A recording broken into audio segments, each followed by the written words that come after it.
India गठबंधन में मायावती को क्यों नहीं लेना चाहते हैं अखिलेश? अखिलेश यादव ने बता दिया सबसे बड़ा कारण विश्वसनीयता का। चुनाव बाद वह किसके साथ रहेंगे इसकी कौन लेगा गारंटी। 2019 लोकसभा चुनाव के बाद फौरन मायावती हो गई थी बाहर। लोकसभा चुनाव को लेकर सभी पार्टी तैयारी में जुट गई है।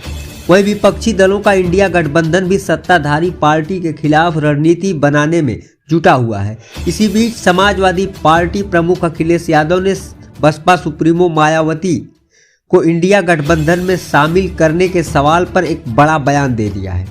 सपा प्रमुख अखिलेश यादव ने इंडिया गठबंधन में बसपा सुप्रीमो मायावती के शामिल होने पर पूछे गए सवाल पर कहा कि चुनाव बाद का भरोसा कौन दिलाएगा, आप दिलाओगे? मायावती को लेकर अखिलेश यादव ने कहा कि चुनाव के बाद उनकी गारंटी कौन लेगा। कहा जाता है कि गर्म दूध से अगर बिल्ली का मुंह एक बार जल जाता है तो वह छाछ को भी फूंक फूंक कर पीती है। कुछ ऐसा ही हाल राजनीति में भी है। 2019 के लोकसभा चुनाव में सपा, बसपा और आरएलडी ने एक साथ मिलकर चुनाव लड़ा था। इस चुनाव में मायावती को 10 सीटें मिली थी, वहीं समाजवादी पार्टी 5 सीटों पर ही रह गई थी। 19 से पहले समाजवादी पार्टी के पास 5 सीटें थी, जबकि बसपा के पास एक भी सीट नहीं थी। हालांकि चुनाव में बसपा को अच्छा खासा गठबंधन का लाभ मिला था। इसके बावजूद चुनाव के फौरन बाद मायावती ने गठबंधन तोड़ने का ऐलान कर दिया।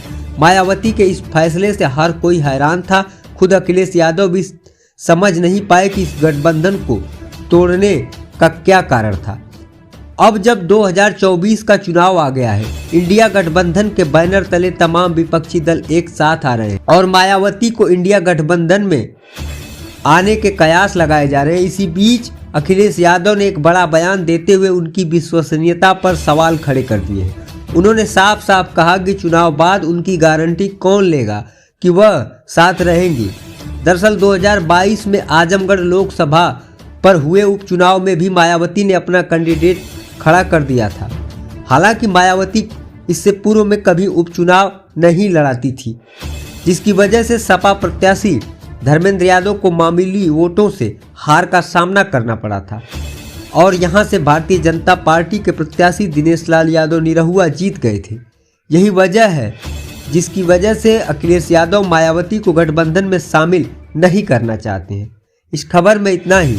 वैसे इस पूरे मामले पर आपकी क्या राय है, कमेंट में लिखकर जरूर बताएं।